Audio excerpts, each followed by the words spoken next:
بسم اللہ الرحمن الرحیم۔ اسلام کے تیسرے خلیفہ رسول اللہ صلی اللہ علیہ وسلم کے داماد، جن کی حیا اور سخاوت کی مثالیں آج تک دی جاتی ہیں، وہ شخص جن کی شہادت اسلامی اتہاس کا سب سے دردناک واقعہ بنی۔ آج ہم بات کریں گے حضرت عثمان غنی رضی اللہ عنہ کی زندگی اور پھر اس افسوسناک واقعے تک جب فتنہ اور بغاوت نے ایک نیک خلیفہ کی جان لے لی۔ حضرت عثمان غنی رضی اللہ عنہ قریش کے امیہ خاندان سے تعلق رکھتے تھے اور عرب کے امیر اور عزت دار لوگوں میں گنے جاتے تھے۔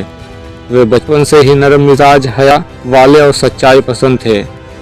جب حضرت ابوبکر صدیق رضی اللہ عنہ نے انہیں اسلام کی دعوت دی تو انہوں نے بنا کسی جھجک کے حق کو پہچان لیا اور فوراً اسلام قبول کر لیا۔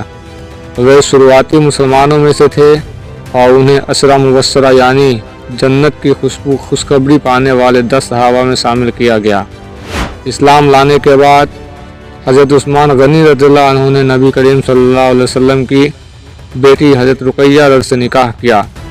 جب وہ بیمار ہوئیں تو حضرت عثمان غنی رضی اللہ عنہ نے ان کی سیوا کی، جس وجہ سے وہ بدر کی جنگ میں شریک نہ ہو سکے، لیکن پھر بھی رسول اللہ صلی اللہ علیہ وسلم نے انہیں غنیمت میں حصہ دیا اور بدری صحابی مانا۔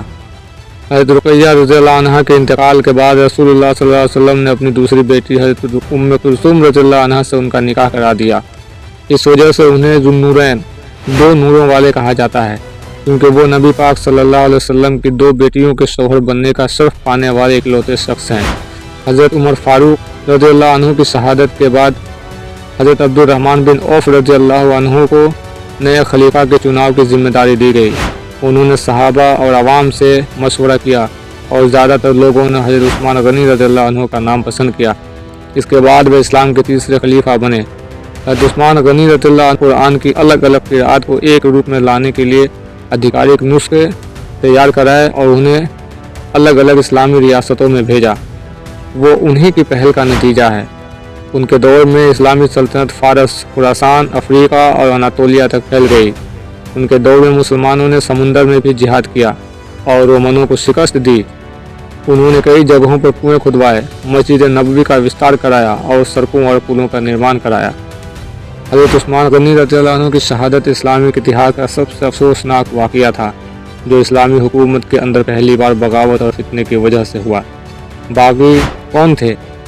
باغی اصل میں کچھ اسنتشٹ غلط فہمی کا شکار لوگ تھے، جن کا نیترتو عبداللہ بن سبا نامی یہودی کر رہا تھا۔ وہ اسلام کو اندر سے کمزور کرنے کی سازش کر رہا تھا۔ اس نے کئی علاقوں میں اپنے ایجنٹ بھیجے، جنہوں نے حضرت عثمان غنی رضی اللہ عنہ کے خلاف جھوٹے الزامات لگائے۔ جیسے پہلا فتنہ، کہا گیا کہ انہوں نے اپنے رشتہ داروں کو حکومت کے عہدوں پر بٹھا دیا ہے۔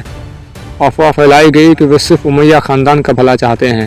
یہ بھی جھوٹی افواہ پھیلائی گئی کہ وہ سرکاری خزانے کو غلط طریقے سے استعمال کر رہے ہیں۔ 35 ہجری میں باغیوں نے مصر، کوفہ اور بصرہ سے آ کر مدینہ منورہ کو گھیر لیا۔ حضرت علی، حضرت طلحہ، حضرت زبیر اور کئی بڑے صحابہ رضوان اللہ علیہم اجمعین نے حضرت عثمان غنی رضی اللہ عنہ کو ان سے لڑنے کی صلاح دی، لیکن انہوں نے کہا، میں اپنے نبی پاک صلی اللہ علیہ وسلم کی امت پر تلوار نہیں چلانا چاہتا۔ جب باغیوں نے دیکھا کہ حضرت عثمان غنی رضی اللہ عنہ نے حفاظت کے لیے کوئی فوج نہیں رکھی، انہوں نے ان کے گھر پر حملہ کر دیا۔ اس وقت حضرت عثمان غنی رضی اللہ عنہ روزے سے تھے اور قرآن کی تلاوت کر رہے تھے۔ تبھی ایک باغی نے ان پر تلوار چلائی اور وہ شہید ہو گئے۔ حضرت عثمان غنی رضی اللہ عنہ کی شہادت 18 ذی الحجہ 35 ہجری کو ہوئی۔ اس وقت ان کی عمر لگ بھگ 82 سال تھی۔ حضرت عثمان غنی رضی اللہ عنہ کی شہادت کے وقت ان کے ہاتھ میں وہی قرآن تھا جسے انہوں نے سنکلت کروایا تھا، اور ان کا خون اس آیت پر گیا جس میں اللہ تعالیٰ فرماتا ہے، اللہ ان پر رحمت کرے جو صبر کرتے ہیں۔ ان کی شہادت کے بعد اسلامی دنیا میں پہلی بار بڑا فتنہ اٹھا، جس سے خلافت کمزور ہونے لگی۔ حضرت عثمان غنی رضی اللہ عنہ ایک نرم دل، شرم حیا والے اور بے حد سخاوت والے انسان تھے۔ انہوں نے اپنی پوری زندگی اسلام کی خدمت میں گزاری اور اپنے خون سے اسلام کی حفاظت کی۔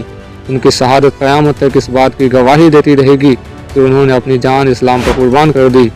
حضرت عثمان غنی رضی اللہ عنہ کی شہادت میں سکھاتی ہے کہ اسلام کی راہ میں قربانی دینے والے کبھی دنیا سے نہیں مٹتے، بلکہ ان کا نام قیامت تک روشن رہتا ہے۔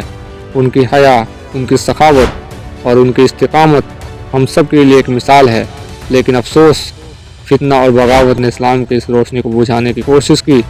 دوستوں، اگر آپ کو اسلامی اتہاس کے ایسے بہترین قصے جاننے ہیں تو چینل کو سبسکرائب کریں اور ویڈیو کو لائک اور شیئر ضرور کریں۔